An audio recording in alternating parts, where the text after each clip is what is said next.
On my last video, I talked about how rap was a psyop. So I did some digging, and a friend of mine sent me a video of a rap personality called Krayzie that reads a letter that talks about a similar meeting that took place in the early 90s that sent rap into a more sinister direction. Let's check it out. We are not trying to discourage any aspiring artists at all. Nah. That's not our intention. Our intention is simply to wake up the minds and open the eyes of everybody that may be aspiring to make it in this business, and just to give them a forewarning of some of the evil things that has been going on within the music scene and behind the music scenes as well. You know, Word. So getting right down to the issue at hand, I just want to say to all my fellow hip-hop artists and hip-hop fans that we have been had again. Damn. We've been bamboozled. Hoodwinked. Led astray, I tell you. All the Malcolm X words. Once G. again, you know what I'm saying? Now, a few of y'all might have already heard about this, about how the music industry has very close ties with the private prison system. Yeah. And the reason being is because the music business has invested millions of dollars in the private prison system. Oh, yeah. Yeah, you heard it correctly. Again, the music business and the entertainment business in general, meaning people who control the media, the music industry, and also Publication. private prisons. Yeah, magazines, all that. Somebody somebody sent me an article, like I think it was like 6 or 7 years ago. Right. And I read this article, bro, and I was like absolutely shocked, very shocked. Talk to us. In fact, I want to read this this article, but it's actually a letter that was written by somebody that was a decision maker at a major label. Shot caller. And he said, you know, he was invited to a very special meeting about the future of hip hop back in 1991. Okay. So here's what he said. This is how the events went down at the meeting. Break it down, man. Okay, just ride with me, okay? Because I'm reading this. Oh, this is real. Hold on, wait. Let me try to. Way out article too, man. You know what I'm saying? When he told me on telephone about this, wait till y'all hear this, G. You know what I'm saying? It's mesmerizing how these people do. You know what I'm saying? The plans that they got for how far they will go. You know what I'm saying? To make people, you know, actually slip in society. You know what I'm saying? Okay, so it says, and the title of the letter is "The Secret Meeting That Changed Rap Music and Destroyed a Generation." Damn. So it says, hello.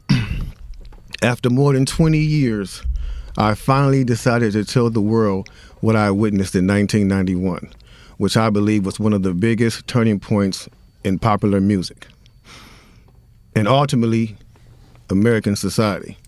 I have struggled for a long time weighing the pros and cons of making my story public, as I was reluctant to implicate the individuals who were present that day. So I've simply decided to leave out the names and all the details that may risk my personal well-being and that of those who were, like me, dragged into something they weren't ready for. Damn. Hold on, let me So we gonna tell the story. we gonna tell the story. We ain't scared. You know what I'm saying? What they gonna do? They after us, not just playing. Look, that black van. So look, so he says, between the late 80s and early 90s, I was what you may call a decision maker with one of the more established companies in the music industry. I came to Europe in the early 80s and quickly established myself in the business.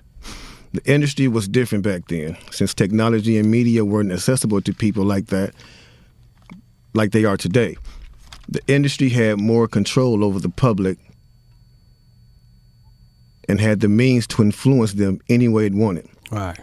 This may explain why in early 1991, I was invited to attend a closed-door meeting with a small group of business insiders to discuss rap music's new direction.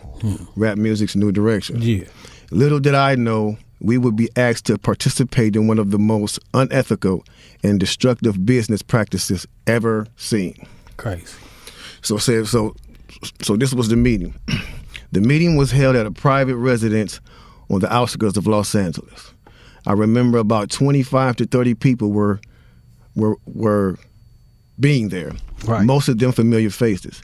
Speaking of those I knew, we joked about the theme of the meeting, as many of us did not care for rap and failed to see the purpose of being invited to a private meeting to discuss the future of hip-hop. Talk to him. Among the attendees was a small group of unfamiliar faces who stayed to themselves and made no attempt to socialize beyond their circle. Based on their behavior and formal appearances, they didn't seem to be from our industry. Our casual chatter was interrupted when we were asked to sign the confidentiality agreement, preventing us from publicly discussing the information presented during the meeting. Needless to say, this intrigued, in some cases, disturbed many of us. The agreement was only a page long, but very clear on matters and consequences, which stated that violating the terms would result in job termination immediately. We asked several people what this meeting was about and the reason for such secrecy, but could not find anyone who had the answers for us. A few people refused to sign and walked out. Nobody stopped them. I was tempted to follow, but curiosity got the best of me. That's right. A man who was part of the unfamiliar group collected all the agreements from us. So now it's going to get to the good part because the meeting about to start. Talk to him, G. It says, quickly after the meeting began, hold on one second. Get your popcorn, y'all. Popcorn, get your pistols. No, For real, though. Quickly after this meeting began, one of the industry colleagues, who shall remain nameless like everybody else, thanked us for attending. He then gave the floor to a man who only introduced himself by first name and gave no other details about his personal background. I think he was the owner of the residence, but that was never confirmed. He briefly praised all of us for the success we had achieved in our industries and congratulated us for being selected as part of this small group of decision makers. At this point, I began to feel slightly uncomfortable in the strangeness of this gathering. The subject quickly changed as the speaker went on to tell us that the respective companies we represented had invested in a very profitable industry, which could become even more rewarding with our active involvement. Damn. He explained that the companies we worked for had invested millions into the building of privately owned prisons, and that our positions of influence in the music industry would actually impact the profitability of these investments. Then he says, I remember many of us in the group immediately looking at each other in awe and confusion. At the same time, I didn't know what a private prison was, but I wasn't the only one. Sure enough, someone asked what these prisons were and what any of this had to do with music. We were told that these prisons were built by privately owned companies who received funding from the government based on the number of inmates. Mm-hmm. The more inmates, the more the government would pay these prisons. Mm-hmm. It was also made clear to us that since these prisons are privately owned, as they become publicly traded, we'd be able to buy shares. Most of us were taken back by this. Again, a couple of people asked what this had to do with us. At this point, my industry colleague who had first opened the meeting took the floor again and answered our questions. He told us that since our employees had become silent investors in this prison business, it was now in their interest to make sure that these prisons remain filled. Our job would be to help make this happen by making music which promote criminal behavior, rap being the music of choice. He assured us that this would be a great situation for us because rap music was becoming an increasingly profitable market for our companies, and as employees, we'd also be able to buy stocks in these prisons. Immediately, silence came over the room. You could have heard a pin drop. I remember looking around to make sure I wasn't dreaming and saw half of the people with dropped jaws. My daze was interrupted when someone shouted, "Is this a fucking joke?" At this point, things became chaotic. Right. Two of the men who were part of the unfamiliar group grabbed the man who shouted and attempted to remove him from the house. A few of us, myself included, tried to intervene. One of them pulled out a gun put out a gun, and we all backed off. They separated us from the crowd, and all 4 of us was escorted outside.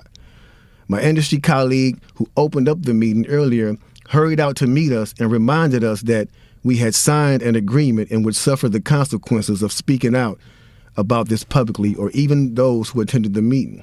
Damn. I asked him, why was he involved with something so corrupt? And he replied, it's bigger than the music business and nothing we can do.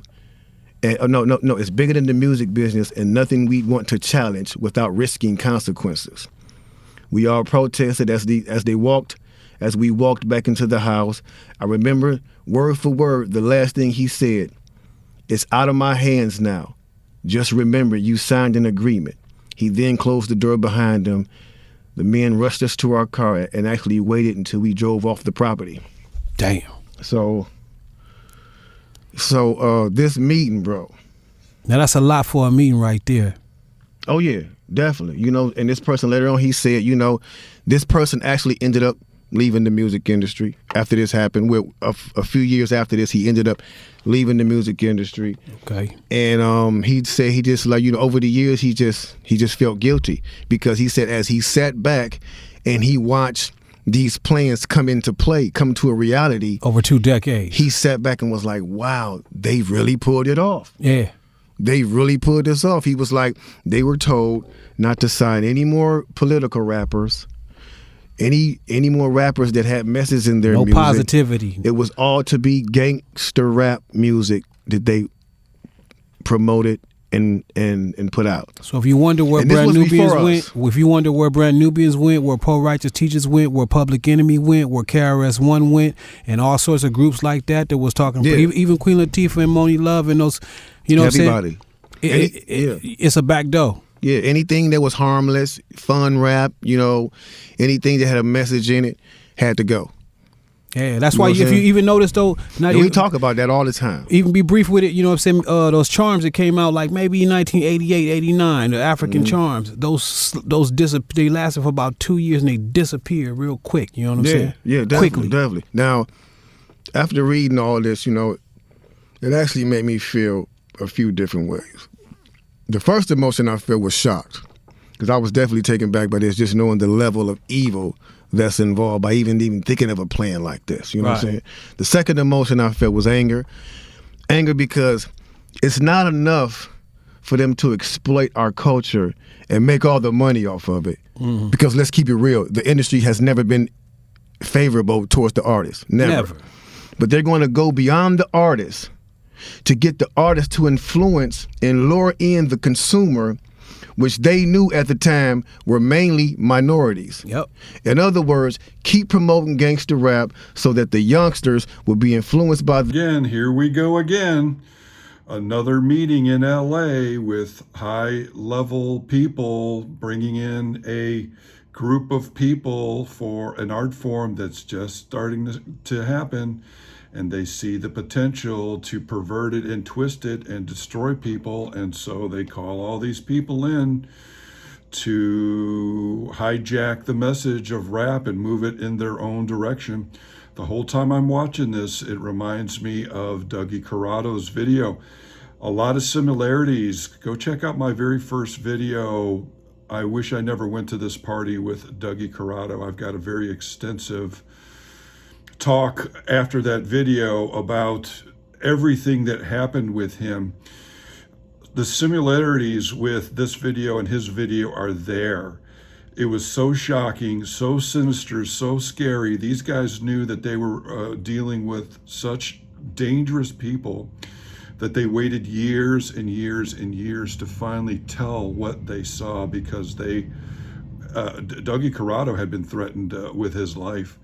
And this executive that Krayzie Bone is talking about here also felt so threatened and so just impressed is not the right word, but he realized that he was dealing with some very sinister, ominous, and powerful people, and that he waited 20 years to tell everybody about this. Finally, his conscience caught up to him, and he had to tell everybody what he saw, because he sees now what rap has become. It has become it was already a psyop pretty much from the beginning. You know, if this meeting happened 20 some odd years ago, we're talking about early, actually in the 90s. We're talking about right when gangster rap came out, early 90s, NWA, and then you can see a sharp turn in which the direction of the music goes. I was a big fan of rap in the 80s. It had a positive tip. My very first concert I went to was Run DMC. They all had positive messages. It was awesome. It was fun. And then when NWA came in, it took a direction and got perverted and twisted. And now it is an evil, malicious, malevolent force that has been unleashed on the populations. Other African American leaders like Krayzie talk about it all the time, how it is such a detrimental and horrible thing that has been unleashed on the African American community, the death, destruction, the psyop that has basically taught kids growing up that their worldview should be that violence, de-trafficking, and belittling and doing things to women is the way of life and their worldview, and it is a twisted one. In my other video, I talked about how the Nazis had a main propaganda mind control tool. Basically, you got to remember that, you know, what perception is reality. What people perceive is their reality. So the Germans knew this, and their main thrust of their propaganda was worldview. In their news, you know, they would put out their worldview of how things should be, and that's what this rap music does. It puts out a worldview, teaching kids that the pursuit of money at all costs is the way to go. It's very destructive. And people are very attracted to it because of the money and the glitter and the cars and the girls. So it is actually a very, very effective mind control psyop technique. And so what we're seeing here in this video, Krayzie here, is this isn't just by accident. This is on purpose. They like to get to a technology or a media that's becoming very popular and craft it toward their own devices. Again, Dougie Corrado, he was an aspiring social media influencer and creator in 2016. He went to LA and was invited to a party, and same ominous things happened. He got invited to a party, and then, but instead of basically being told right away what they were doing, like they did with these gentlemen, they made it fun. They made it a fun little party that he went to, and there was sex and maybe some D passed out and lots of drinks, and who knows what was in those drinks. He said he did not imbibe, thank goodness. They made it a big fun party, and then they passed into a final door, and then that's where the blackmail started, and then they had their men. It seems like these ominous figures might have made their tactics a little bit harder to get out of it. It sounds like in this case, they brought them in and told them what they were doing. But think about this. What if they made a big party out of this and chatted with them, plied them with alcohol and maybe some other, chemicals, and then, had them do some things that blackmailed them, and then they had them in their pocket, a la P. Diddy. So it looks like what may have happened is at first they were coming at these rappers with this proposal, and a lot of them were turning it down. So then they started with the P. Diddy route. They realized that maybe they should do these freak-off blackmail parties. Allegedly, all the information and the testimonies are coming out about that's what these are. So it looks like they've switched tactics, made it harder to get out. Very ominous. He talks about how there's a group of basically killers. They're waiting to use violence. I have according to this letter, he makes it known that these guys had no qualms about shooting these people right there. They pulled out their guns and they were ready to use them. So we have ominous security there, just like Dougie Corrado was saying, and then they've got you. These other guys again they didn't have cell phones at the time, but they made them sign NDAs. And I would really like to know who, some left, but some stayed. So I'd really like to know who some of the insiders are that stayed to implement this plan of death and destruction. And this plan doesn't just go on in America, it goes on in the world. I had talked before about a globalist and a conspiratorial guy, Zbigniew Brzezinski. He was in the Trilateral Commission. He was a heavy player in the U.S. government, State Department, and all that kind of stuff. He crafted what the foreign policy was of the United States for 3 presidents, Carter, Ford, and Nixon. And he wrote a couple of books. He wrote a book called The Grand Chessboard, where he talks about in order for the U.S. to take over the world militarily, they have to get Central Asia. They're going to have to need some type of event to get people to want to invade Afghanistan. But then he also wrote another book called Between the Ages, and this was in 1970. And he talked about, and it was between the ages, the technotronic era. And he was talking about how they were going to use culture, but also technology to basically brainwash people, have American culture take over.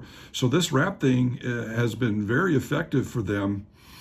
It is working in America, but also the world. This thing has been exported to the world, and the whole world loves this music. They love the cash, the bling, the girls, the violence. It's all very attractive and sexy to them. But then what we're seeing is once they're in the industry, what happens now is all kinds of things happen.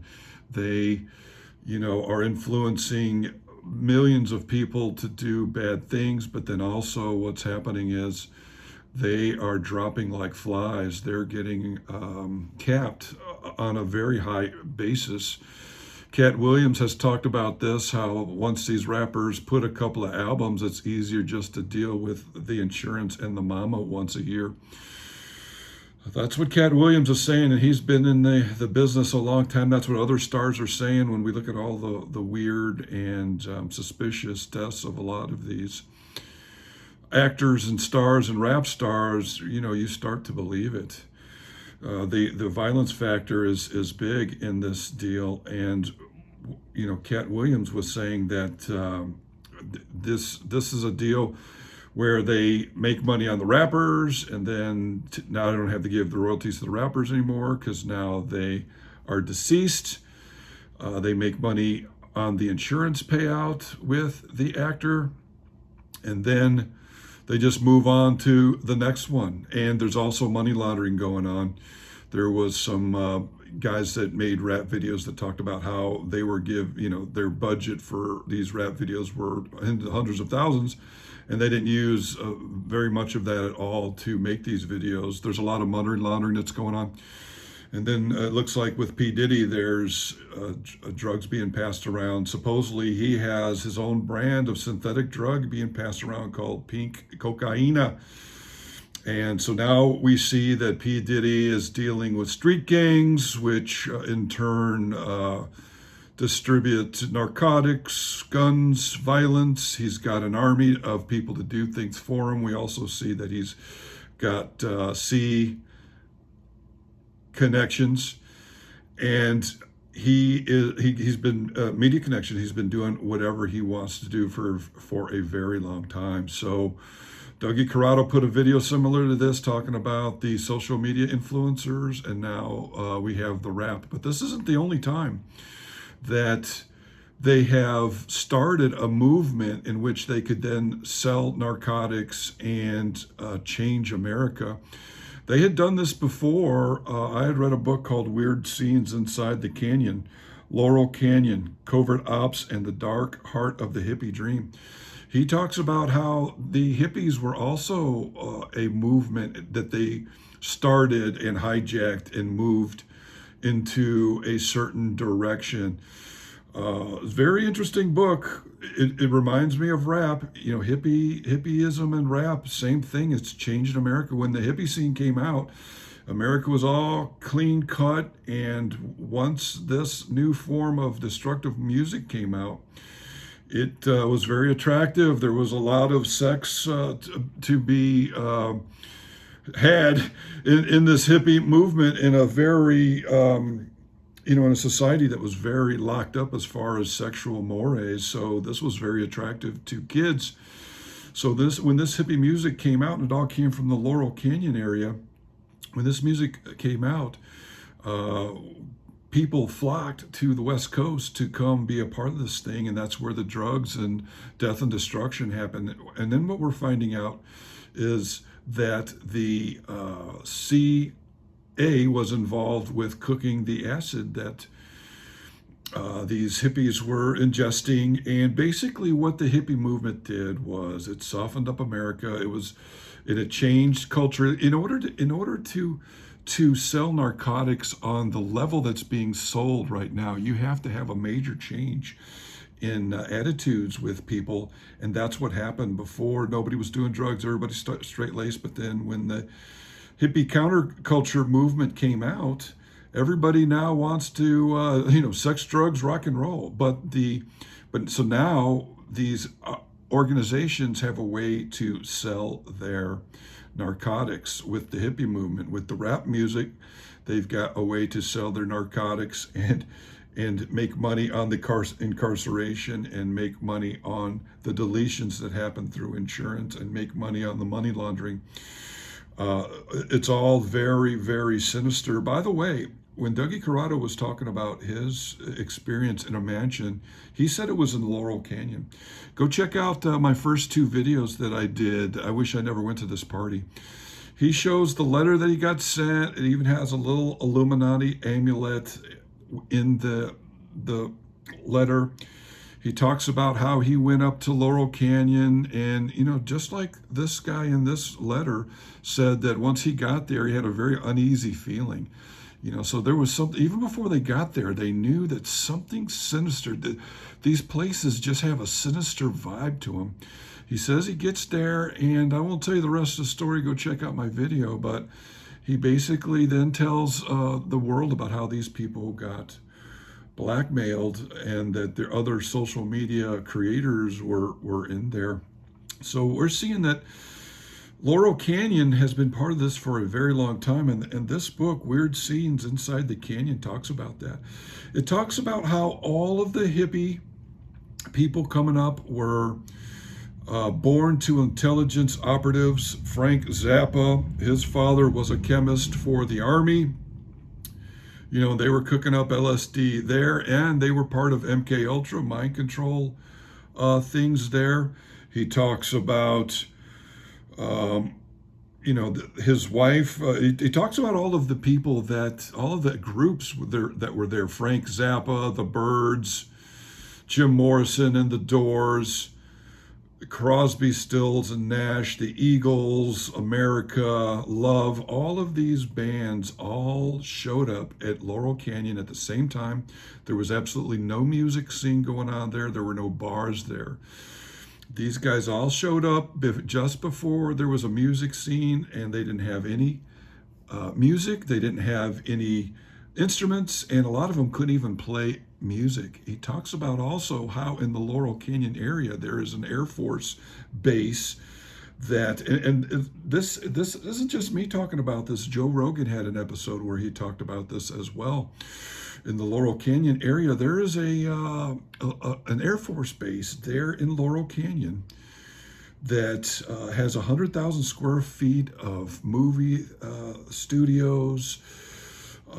They are on the cutting edges of filming, and so he talks about how these groups, all of these groups, had connections to the intelligence agency. Jim Morrison's father was in the Navy. He was an admiral that worked on nuclear testing, but was also the admiral that was part of the Gulf Tonkin incident that got the whole Vietnam War started. And it's funny how Jim Morrison's father starts the Vietnam War only to make Jim Morrison a hippie, powerful figure that's against the war. And it was his father that started the whole thing. It talks about how Jim Morrison would do these interviews, and he would talk about how he had absolutely no musical inclination whatsoever. He shows up and he's got all of these pages, all of these songs written. He was a poet, but he never really had done music before. Asked if he was interested in learning how to play instruments. He said, not really. So all of these people show up. They're all from military intelligence ties, and they all show up in the Laurel Canyon area, not knowing how to sing, not knowing how to play instruments. And then suddenly they're provided with all of the songs. And there just so happens to be a propaganda war film facility right there in Laurel Canyon that's been operating since probably the 30s. It was operating in the 40s during World War II. People like Ronald Reagan, Marilyn Monroe, Henry Ford, Clark Gable would all go to this place and make their propaganda films. And they're also making all kinds of other things. Another guy that's connected to that Lookout Mountain Air Force Base there is Steven Spielberg. And then we know Steven Spielberg is pals with George Lucas. George Lucas has ties to all of this stuff. Then George Lucas starts a movie and doesn't have the special effects involved, somehow creates all the special effects on his own, and goes off with the multi-billion-dollar Star Wars franchise. So we're seeing that Laurel Canyon, where they're making a lot of these movies and this music that are influencing people to do drugs and do hippie stuff and to not be God-fearing anymore, has a propaganda facility that's been there forever. Even before the hippie movement moved in there, that's where all of the 50s actors lived. James Dean lived there, Sal Mineo, Natalie Woods, Dennis Hopper, all of those guys, Marlon Brando. You may not know this, but in the 50s, in order to get America ready for the hippies, they had to kind of soften up the culture. And so they were putting out these Rebel Without a Cause, these rebel movies that made it look cool to be in motorcycle gangs and to do, things. Narcotics had not been introduced in that yet, but what it did do was it was aimed at young kids to go out and engage in dangerous behaviors. And then all of those actors that were in Laurel Canyon before the hippie movement all ended up being deleted or dying one way or another. Sal Mineo was deleted this way. James Dean died in a car accident. Natalie Wood then later died. She supposedly fell off a boat off of Catalina Island. Dennis Hopper, Jack Nicholson, they were also part of this deal. So what they did in Laurel Canyon to get this whole hippie thing started is they quickly put up bars and dance clubs there that were owned by the mafia. And then they started having stars go into these things. There was a large media presence at all these hippie deals, and they basically made it look really, really attractive. And then so what I'm trying to do here is show that there is a curve here, a graduation of continuing to move society in a certain direction using propaganda films like Rebel Without a Cause, The Wild One with Marlon Brando, get that generation of people, and then when they have children, then the hippie, they become the hippies. Now the narcotics gets introduced, and then all the Hollywood stuff starts happening. All of these people ended up passing away in suspicious circumstances. Then once this movement started and the drug culture started, then the acid cooked by the CA starts coming out, and then we're starting to see that LSD has been with MK Ultra mind control stuff for a very long time. We start to see another hippie band, the Grateful Dead, is in San Francisco, actually in LA, in the Watts area, where they were where it set up camp next to a brothel. and were observing people that were given LSD, just like in the CIA operation Midnight Climax in San Francisco. Same thing, where they took brothels, cameraed them up, and then dosed Johns with LSD. So we're seeing that all of this is connected in LA. LA is very influential to the world, and then rap is the next thing to happen. By the way, that Lookout Mountain thing is owned now by Jared Leto. So isn't that a head scratcher? Isn't that interesting? An actor owns a former U.S. Air Force facility that has 100,000 square feet of screen space. Think about that. Is that facility still going on? It sounds like it's still intact. It had multiple studios, multiple movie deals, special effects. There's a lot of nuclear bomb test film that has happened, and it looks doctored. It looks like special effects have been added to these nuclear bombs, and they were all filmed there at Laurel Canyon. I'm not the only one talking about this. Like I said, Joe Rogan had talked about this as well. So tell me what you think. This is I'm wanting to tie all of this together. I'm taking all the pieces of the jigsaw and putting this together, because that's what we do here at Ultra Top Secret. No one else is talking about this on other than Ultra Top Secret. I'm taking what Krayzie